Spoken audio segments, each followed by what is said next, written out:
heard a little bit about why Erin Truman is so deserving of the Miriam Shearing Award for her professional contributions to our profession and to our community. But I want to tell you a little bit about Erin Truman as a wife, a mother, a sister, daughter, and an attorney.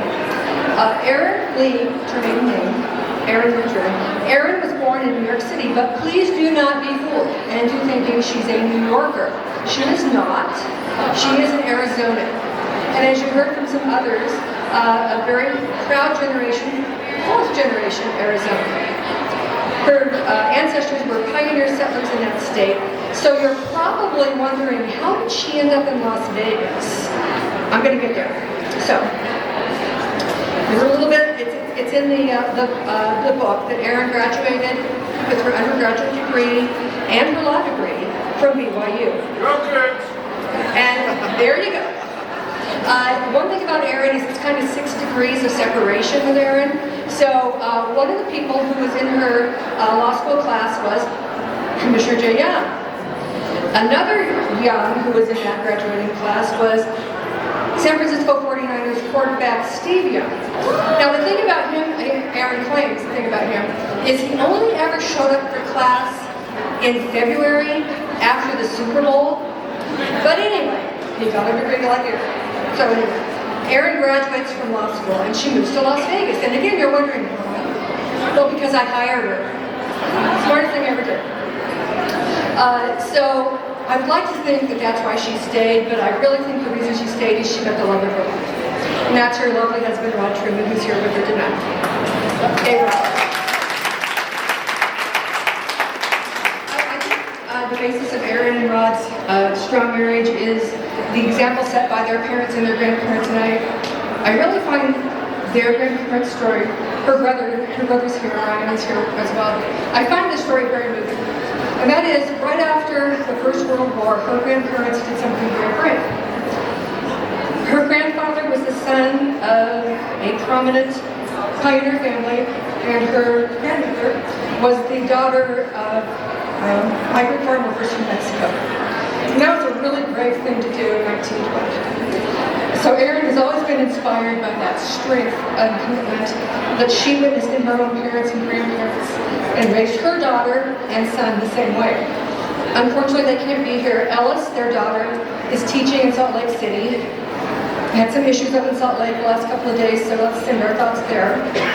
And their son, Foster, just moved, in fact they moved him, to Philadelphia with his wife and 2 little boys.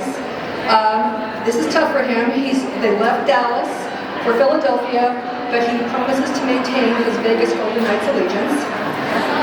He's gone to get his master's at Wharton. And because they were just at a wedding in Utah last weekend, they just couldn't make another trip here. They would have liked to have been here with Erin, their Uncle Ryan, and their mom and dad. So eventually Erin decided she needed a little bit more flexibility as a young mother with little children, so she took a job in-house with Allstate, and that really laid the foundation for her knowledge and understanding of the ins and outs of discovery, of civil litigation, and of alternative dispute resolution. After retiring as the managing member of that Allstate office here in Las Vegas, she first went to Hutchinson Stephan to run an ADR program, and then she joined Joe Bon Jovi. For those of you who don't know Joe, because I think he's kind of retired now, he was the first person in Las Vegas to really practice exclusively in ADR, and another 6 degrees of separation, John Bon Jovi's second cousin.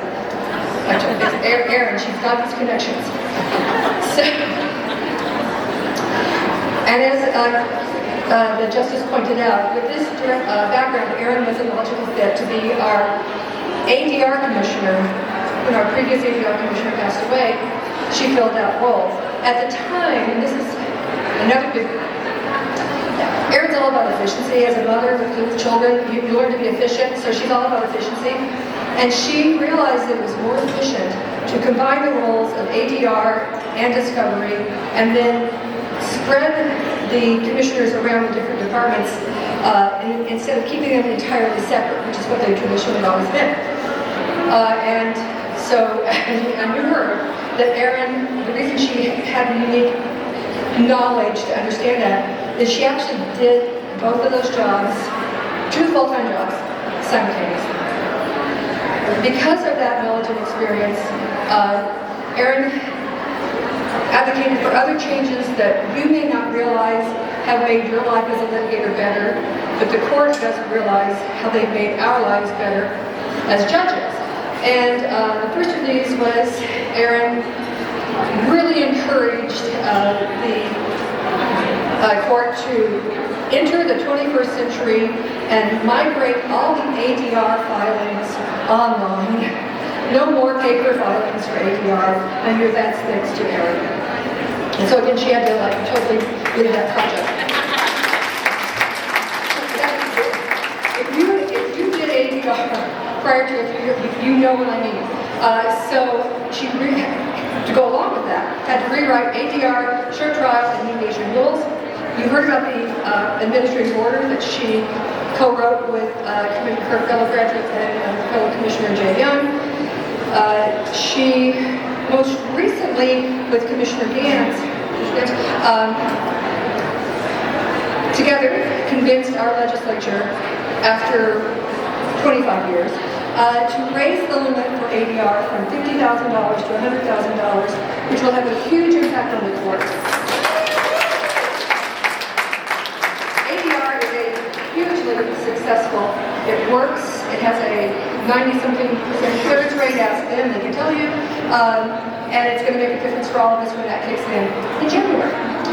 I would like to tell you that I foresaw all of these personal, family, and professional achievements when I extended that job offer to Erin Truman, but honestly, I just thought she'd be a lot of fun to work with.